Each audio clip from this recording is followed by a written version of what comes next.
मैं चाहता था कि हम कुछ कोशिश करें, इस काले धन से हमारे चुनाव को कैसे मुक्ति मिले। मैंने कानून बनाकर, नियम बना करके 20,000 को 2,500 कर दिया। 3,000 में 26 कंपनियां ऐसी हैं जिन पर कार्रवाई की है। छापा जब लगा उस समय बॉन्ड खरीदा, 16 कंपनियों ने बॉन्ड खरीदा, उसमें से 37 पैसा अमाउंट बीजेपी को डोनेशन में मिला। एक सवाल है इलेक्टोरल बॉन्ड्स के बारे में। राहुल गांधी जो हैं वो हर भाषण में कहते हैं और विपक्ष के नेता भी कहते हैं कि इसमें धांधली हुई है। आपकी पार्टी के लोग भी कहते हैं कि अगर गलती है, अगर इसमें कोई गुंजाइश है इसके सुधार में तो वो कर सकते हैं। क्या ये गलत फैसला था इलेक्टोरल बॉन्ड्स का? पहली बात है कि हमारे देश में लंबे अरसे से चर्चा चली है कि चुनावों में काला धन एक बहुत बड़ा खतरनाक खेल हो रहा है। देश के चुनावों को काले धन से मुक्ति मिले, इसके लिए कुछ करना चाहिए। चर्चा लंबे समय से चल रही है।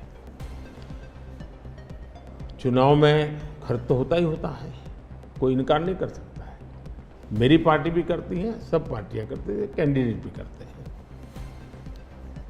और पैसे लोगों से लेने पड़ते हैं, सब पार्टियां लेती हैं।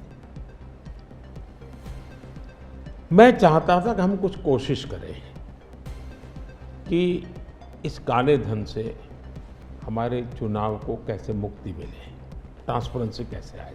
एक प्रामाणिक पवित्र विचार मेरे मन में था। रास्ते खोज रहे थे, एक छोटा सा रास्ता मिला, वही पूर्ण है। वैसे हमने उस समय भी क्लेम नहीं किया था, पार्लियामेंट में डिबेट में सबने उसको सराहा भी था। आज जो लोग उलट पुलट बोल रहे हैं उन्होंने सराहा था, पार्लियामेंट डिबेट देख लीजिए। हमने कैसे कैसे काम किया, जैसे 1000 और 2000 के नोट खत्म कर दिए। चुनाव में वही बड़े बड़ी मात्रा में ट्रैवलिंग करते हैं, क्यों कि ये काला धन खत्म हो। हमने, सुप्रीम कोर्ट ने कहा था कि 20,000 रुपये तक पॉलिटिकल पार्टियां कैश ले सकती हैं। मैंने कानून बनाकर, नियम बना करके 20,000 को 2,500 कर दिया। क्यों? क्योंकि मैं नहीं चाहता था कि ये कैश वाला कारोबार चले। फिर मैंने कहा है कि इलेक्टोरल बॉन्ड, कि जो पार्टी अपना सीक्रेसी मेंटेन करना चाहती है। होता था क्या, जैसे हम पहले बीजेपी में चेक से पैसा लेंगे तय किया, तो सब व्यापारी लोग हमें आकर के कहें साहब हम चेक से दे ही नहीं सकते। हमने कहा क्यों नहीं दे सकते? बोले हम चेक से देंगे तो हमें लिखना पड़ेगा, हम लिखेंगे तो जो सरकार है वो देखेगी कि ये विपक्ष को इतना पैसा दिया, तो हमें तो वो परेशान करेंगे। तो बोले हम तो पैसे देने के लिए तैयार है लेकिन चेक से नहीं देंगे। तो मुझे याद है हमारे 90 के दशक में जो चुनाव में हमको बड़ी दिक्कत आई थी, पैसे नहीं थे हमारे पास, और हम नियम लगा के बैठे थे कि हम चेक से लेंगे। देने वाले देने को तैयार थे, चेक से देने की उनकी हिम्मत नहीं थी। तो ये सारी चीज़ों का मुझे पता था। तो मैंने कहा तो हमने कहा भाई ऐसा है, अब देखिए इलेक्टोरल बॉन्ड न होते तो किस व्यवस्था में ताकत है वो ढूंढ के निकालते कि पैसा कहाँ से आया और कहाँ गया। ये तो इलेक्टोरल बॉन्ड की सक्सेस स्टोरी है कि इलेक्टोरल बॉन्ड थे तो आपको ट्रेल मिल रहा है मनी का, कि किस कंपनी ने दिया, कैसे दिया, कहाँ दिया। अब उसमें अच्छा हुआ बुरा हुआ वो विवाद का विषय हो सकता है, इसकी चर्चा हो। मुझे जो चिंता है वो, मैं ये कभी नहीं कहता हूँ निर्णय में कोई कमी नहीं होती है। निर्णय तो चर्चा कर सीखते हैं, सुधारते हैं, इसमें भी सुधार के लिए बहुत संभावना है। लेकिन आज हम पूरी तरह काले धन की तरफ देश को धकेल दिया है, और इसलिए मैं कहता हूँ सब लोग पछताएंगे। जब बाद में ईमानदारी से सोचेंगे सब लोग पछताएंगे। अब देखिए इलेक्टोरल बॉन्ड का भी विशेषता देखिए कैसा झूठ चल रहा है। कुल देश में 3,000 कंपनियों ने इलेक्टोरल बॉन्ड दिए हैं।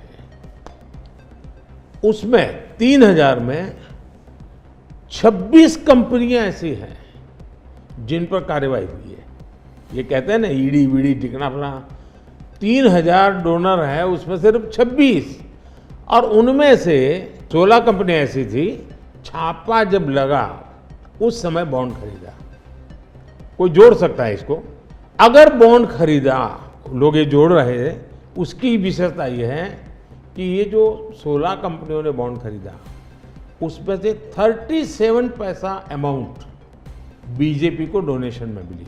37, 63% बीजेपी के विरोधी पार्टियों को मिली। अगर पूरे जोड़े जाएं तो। हाँ, मैं ये 16 कंपनी जिसका ईडी, सीबीआई कोई न कोई उस समय एक्शन भी हुआ और बॉन्ड भी निकला। 37% अमाउंट बीजेपी ने, 63 ऑपोजिशन को। क्या ईडी रेड करे और ऑपोजिशन को डोनेशन देने का कार्यक्रम वर्क करे? क्या बीजेपी ऐसा करेगी?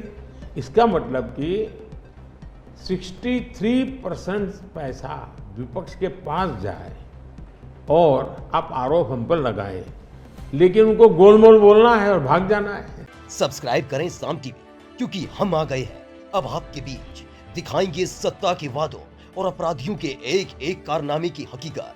और हाँ, अगर आपके पास भी हो कोई ऐसी खबर तो कमेंट करके हमें बताएं, क्योंकि बिना डर और दबाव के हम दिखाते हैं हर एक खबर डंके की चोट पर।